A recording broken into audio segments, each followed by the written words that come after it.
Mr. Speaker, I've personally not looked at that report because sometimes I don't spend my valuable time looking at conmen who are in the streets there. But my fund manager called me and said that there is this information that constituencies have been ranked. And first of all, I didn't want to even ask him how has my constituency been ranked. But the next thing I asked him, did these people come to our constituency? And he said the only thing he received from those people was an email, which he didn't even respond to because it was after the time they had requested. So what I hear was happening was that some information was sought by an amorphous institution, which I can't even remember the name, Mizani Africa, these members know it.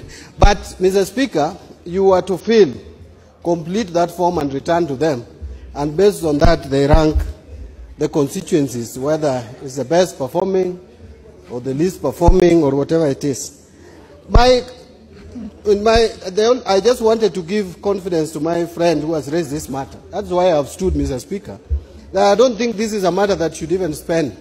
We should spend our time as a House debating, because really, someone who has just sent a form for people to fill, some filled the form, some did not complete the form, and they have decided to make some people happy by saying that some constituencies are the best performing. You know, when a constituency is best performing in managing resources, it will be known, because the auditor will come to your constituency and audit and report on it. But, Mr. Speaker, my last comment, how I wish the majority leader allowed me to prosecute this. Mr. Speaker, let the MP not be bothered, because I know the objective of some of these things. You know, last time, I've been here for a while.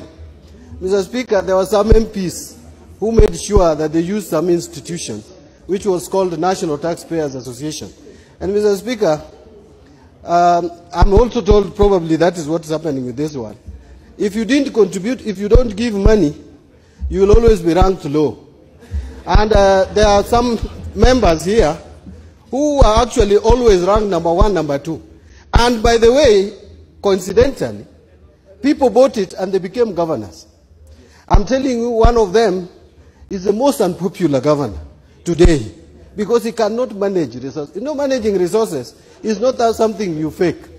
If you are good in managing resources, it will be seen on the ground. So I want to tell MPs here, don't bother with these reports. Let them rank you even the lowest, so long as you know you are doing the right thing. Those who are paying people all over the place to rank them high, I don't know whether you paid or not. I'm just reporting what I've been told. If I am saying I've heard, so unless you are stopping me from hearing, because I've been told Babu Owino has actually told me that he was called to give money and he did give. But the point is that he abused them, and I think that is what we should do. Personally, no one approached me, so I can't say they asked me for money. But me, I'm experienced enough now, Mr. Speaker. If you want to rank me low or high, the sober people are seeing what I'm doing. So let us have our peace. These people who ranked us, and I'm happy that the board has already communicated, the CDF board. So what do we need the committee to go and do? To deal with every quack in the streets? My only concern is these MPs who go to when they are invited by people we don't even know who are their character, they just go. And I saw Abdul Samad, who is a very loyal member of my party, taking Baba and putting into such a shame. You know, that is what annoyed me. Because, Mr. Speaker, you know, Baba is someone we need to respect.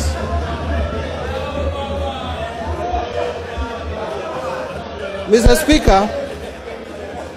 Speaker, even the registration of this institution is in doubt. The registration of this institution is in doubt. Mr. Speaker, I wish I could be allowed time. The registration of this institution is questionable. How do you take a report of such an institution and take to Baba? Mr. Speaker, that is the bit I didn't like at all. And I want to caution those who are taking every other thing to Baba. Please be careful, because Baba is an institution. We don't want him to be scandalized Anyhow, otherwise, Mr. Speaker, that's what I wanted to say. Thank you. But, honour members, there is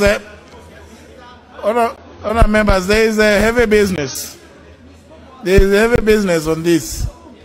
Is it the desire of the House that the select committee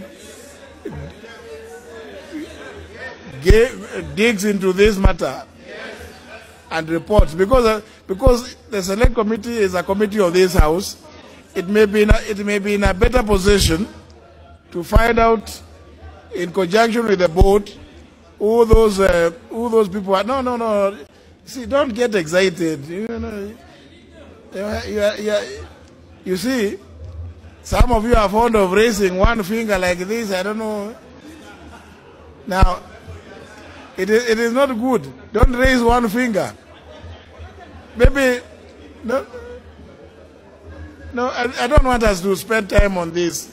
The House can neither agree that your committee goes and deals with it and reports to the House. Who are these people? Honourable Maure. Mr. Chairman, Mr. Speaker, the business name is Mizani Soft Africa. The business number being BN2RCDVEB, and then the date of registration is 14th of June 2019, and the nature of business is supposed to be online digital marketing. And now, Mr. Speaker, the address of that company is P.O. Box 987, Ronangala Street. Now, Mr. Speaker, the information raised by members is pertinent. The ratings that were done, they were done up to number 29, and the rest of the information appearing was created by the clever Kenyans. Yeah? The clever Kenyans created another list, so that must be raising the eyebrows from many members. And on top of the 29, they are not said to have done anything else. So, Mr. Speaker, I want to state that the committee will be able to summon this entity called Mizan Africa and the CTF board, so they can give to the committee the scientific methodology used, the capabilities they have in both resources and personnel to traverse the 290 constituencies in order to give any information that they may purport to give.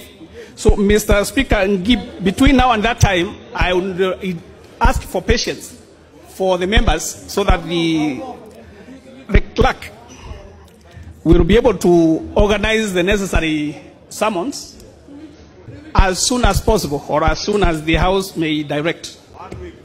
2 weeks. 2 weeks? No, 2 weeks should be enough. 2 weeks is enough.